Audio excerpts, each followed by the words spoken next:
नमस्कार दोस्तों, खेसारी फैंस हो जाते यार का कि खेसारी लाल यादव का फिर से अग्नि परीक्षा का आप सबके बीच में पोस्टर आउट कर दिया गया है और डाइट भी फिक्स कर दिया है। तो बने रहे इस वीडियो में।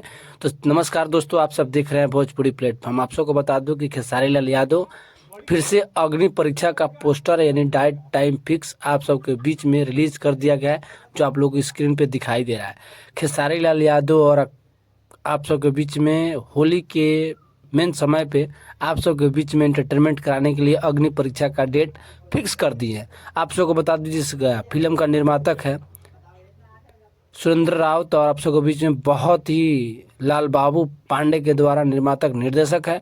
और आपको बता दूं कि इस फिल्म को आप सबके बीच में 4 मार्च को रिलीज किया जाएगा होली के शुभ अवसर पे। आप सबको बता दूं कि खेसारी फैंस हो जाए तैयार और अग्नि परीक्षा भोजपुरी फिल्म सबसे हाई लेवल पे आ रही है।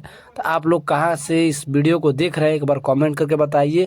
और इसी तरह का खबर जानने के लिए भोजपुरी प्लेटफॉर्म चैनल को सब्सक्राइब करें, ताकि भोजपुरी में ऐसा ऐसा खबर आप सबको मैं बताता रहूं। फिर मिलते हैं नेक्स्ट वीडियो में, तब तक जय हिंद, जय भारत, जय बिहार।